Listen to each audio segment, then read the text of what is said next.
أنا سميتي سارة، عندي 15 عام، كنقرا في مدرسة بعيدة على دارنا بزاف. كنبغي قرايتي بزاف، ولكن دارنا باغين يخرجوني من القراية بسبب أوضاعهم المادية وكثرة الأطفال. أنا هي البنت السادسة، الوالدة عندي ما كتسوقش، وبا كيلعب القمار وكيصرف كل فلوسه في التفلية. كل يوم كنفيق من النعاس وكنمشي للمدرسة بلا فطور، وملي كنرجع من القراية كتكون عندي الحصة الثانية بعد الظهر، ما كنلقى لا ماكلة لا والو في الدار. كنفضل نبقى في المدرسة ما رجعش لدارنا. واحد النهار كان الجو الشتا والرعد، تعطلت في المدرسة وما عرفتش كيفاش نرجع للدار، وما كانش معايا الفلوس باش ناخذ طوبيس ونرجع. لقيت واحد الناس باركين تحت واحد الشجرة مخبين على الشتا، لابسين حوايج مقطعين وموسخين وجلالب موسخين وقدام. ما تسوقتش اليوم، بركت حداهم باش انا نتخبى على الشتا، ولكن شويه بديت كنحس بالخوف. بداو كيهضروا لبعضياتهم في ودنيهم، وانا نقول خليني نتحرك من هنا، الجو ما بقاش عاجبني. ما هضروش معايا حتى بكلمه. كملت الطريق تحت الشتا والرعد، وكنت كنلبس غير واحد الحوايج باردين، ما عنديش حوايج الشتا. فزقيت حوايجي كلها، طلع لي الدم، بقيت كنبكي غادا وكنبكي كنبكي على حالتي، كيفاش هاد العيشه اللي انا عايشاها، وكيفاش بغيت نقرا وكيفاش بغيت نوصل. شويه ويا توقف ليا واحد طوموبيل صايقاه واحد البنت زوينه بزاف وشعرها طويل، طوموبيل من دوك العاليين. وقفات وقالت لي اجي طلعي. في الاول قلت لها لا كيفاش غادا نطلع انا فاسقه، غادي نفزق لك الطوموبيل كامله. قعدت كتقول لي غير طلعي، ما عندك مناش تخافي، غير طلعي بنتي. ركبت معاها في الطوموبيل، خداتني معاها في الطريق وشغلات لي الدفايه وسولاتني لا كان فيه الجوع. قلت لها خداتني معاها لذاك المطعم اللي كتوقف الطوموبيل وكيعطوك من الماكله من الشرجم. شريت لي واحد الماكله وعطاتها لي، كليتها، حسيت براسي رجعت للحياه. سولتها قلت لها شنو سميتك؟ قالت لي انا سميتي هناء، وطلبات مني نكون صديقه ديالها. قلت لها انا صديقه ديالك. قالت لي هي تاهي كانت كتعيش نفس المأساة مع اهلها، كانوا يضربوها وما يعبروهاش، وكانت تعيش نفس حالتي. وملي شافتني غادا في الطريق فازقه وحالتي حاله وكنبكي تفكرات حالتها. انا الصراحه استغربت، لان هي كيبان عليها من الطبقه الغنيه. وهنا كانت الصدمه. سولات ساره هناء كيفاش حتى دارت الدار والطوموبيل، وهي كتقول لها قصتها بحالها عاشتها، كيفاش عاشت حياة معذبة، وكيفاش بقى هي صغيرة وعندها الطوموبيل زوينة. وهي تقول لها هناء قالت لها ملي كنت كنعيش مع البشر كانت حالتي حالة، ولكن ملي تحولت لعالم الجن وهي تخاف. سارة خرجات عينيها وهي تقول لها ما تخافيش، هذا عالم بحاله بحال هذا العالم، غير ما فيهش الظلم. وهي تبدا سارة تشوف في هنا بواحد الطريقة تخلعات، وهي طلب هنا من سارة قالت لها لا بغيتي تمشي معايا نديك معايا تعيشي احسن عيشه، واللي عندك اللي بغيتي. وهي تجاوب ساره لا غير خليني، انا باغا نبقى مع دارنا، وخا يضربوني وخا يديروا كل شيء انا خليني معاهم. وهي ساره تسول هناء قالت لها وانتي دابا شنو كيعرفوا عليك داركم؟ قالت لها هناء انا من 10 سنين دابا وانا ميته، كنت غرقت في البحر. لا ماشي غرقت، انا مشيت للبحر وتلاقيت مع صاحبتي اللي كانت كتعيش تما، كانت كتسكن تما في داخل البحر، ومشيت عندها، ودابا انا عايشه مزيان. ولا وليتي صاحبتي غادا ناخذك عندها تعرفي عليها مزيان. خافت ساره، وملي نزلت من الطوموبيل عطاتها الجري حتى وصلت لدارهم وهي كتلهت. حلت لها امها الباب وكالعاده قالت لها امالك يا المسخوطه اشكون جاري عليك؟ قالت لها حتى واحد. دخلت ساره للدار، بدلات حويجها وتخشات في المانطه، نعسات وما بقاتش باغا تمشي للمدرسه. وهنا والديها عجبهم الحال، داكشي اللي بغاو، ما بقاوش باغينها تمشي للمدرسه. هي اصلا من زمان كيقولوا ليها بركي ما عندك ما ديري بهاد القرايه، اللي قراو شنو داروا.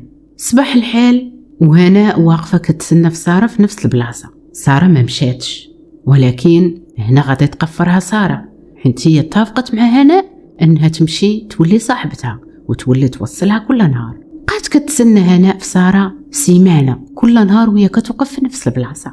وهنا قفراتها ساره، الا ما خرجاتش لعند هناء غادي تغضب عليها وتولي تبان ليها في الليل. داكشي اللي وقع. واحد نهار ساره ناعسه وهي توقف عليها هناء، كتشوف فيها شوفات خلعوا ساره. فاقت ساره من النعاس كتغوت، ما لقات والو، ما بقاتش كتنعس في خاطرها. حتى جا واحد النهار لهناء غادي تفرقع الرمانه وغادي تبان لسارة. كانوا عائلة سارة في واحد العرس، وبقات سارة بوحدها في الليل وهي تجي عندها هناء.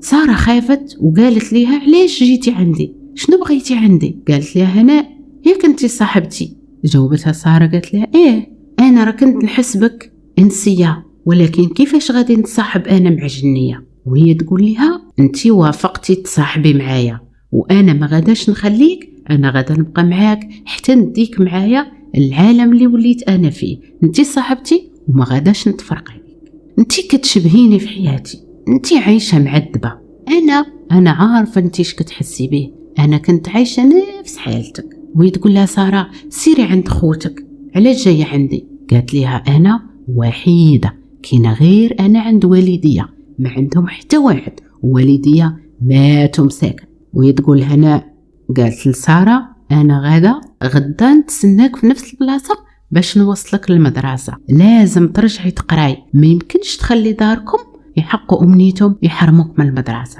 فكرت ساره مزيان ولقات باللي كلام هناء صحيح، لازم ترجع تقرا وما خاصاش تخلى على قرايتها اللي هي اهم حاجه في حياتها. وعرفات بين هناء باغا مصلحتها وما باغاش تضرها، هي كتنصحها غير ترجع لقرايتها. والغد لبسات ساره حوايجها وخرجات المدرسه، لقات هناء كتسناها، ركبات معها في الطوموبيل باش توصلها للمدرسه. بقاو غاديين وكيهضروا عادي بحال جوج صحابات عاديين.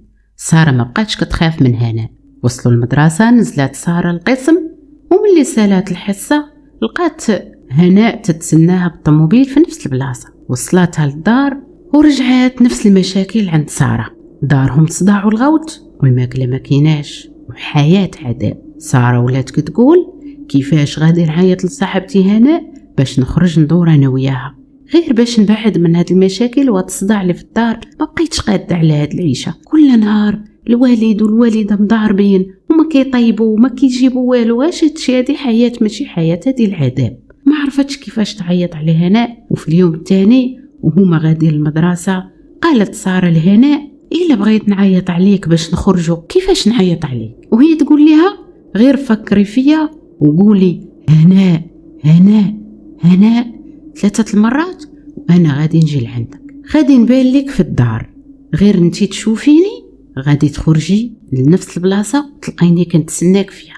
داكشي اللي دارت ساره، ولات فيما يطلع لها الدم وما يعجبهاش الحال تفكر في هناء وتعيط عليها 3 المرات. كتبان ليها كتخرج تمشي لنفس البلاصه اللي كتسناها فيها. داز على هادشي اسبوع وهما دار هناء بداو كيشكوا في الموضوع، قالوا هادي اللي غير كيبدا الصداع كتخرج فين كتمشي؟ وهما يجيو عند ساره سولوها فين كتمشي نتيا ملي كتخرجي؟ قالت لهم انا راه كنمشي غير مع صاحبتي. قالوا لا شكون هاد صاحبتك؟ قالوا لا حنا راه جاتنا شي اخبار بما نتيا وليتي كتخرجي بالليل وبالنهار ما بقيتيش طبيعيه، انتي ما بقيتيش بنتنا، ومن اليوم ما بقيتيش غادا تخرجي لا المدرسه لا لاي بلاصه، ولا خرجتي غادا نقطعوا لك رجليك.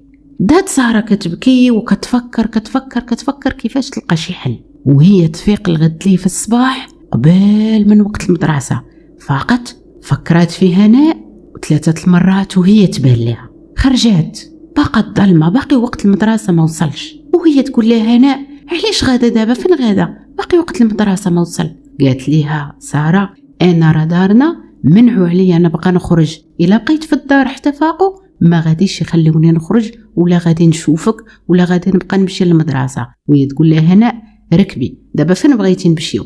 قالت ليها ضربي بيا شي دوره خليني غير نشم الهواء قبل ما يبدا المدرسه، راني ما بقيتش قاده نمشي لدارنا. وهي تقول لها هناء راه قلت لك يلا معايا العالم ديالي، كاينه غير راحه وكنا صحابات وتما غادا تعيشي عيشه مزيانه. شويه وهو يتبدل الجو، بدات الشتا والرعد، الجو تقلب، ناضت الغباريه والرعد والشتا والبرق، ما بقى كيبان والو. خافت ساره وقالت لهناء حطيني. قالت لها فين غادا نحطك؟ راه الليل وباقي الشمس ما طلعتش وباقي وقت المدرسه ما جات. قالت لها غير نزليني. بدات كتقول لها نزليني ما نزليني. قالت لها ما غاداش ننزلك ولا نتخلى عليك في هذا الجو، انا غادا نبقى معاك وغتبقاي معايا في الطوموبيل حتى نوصلك لباب المدرسه.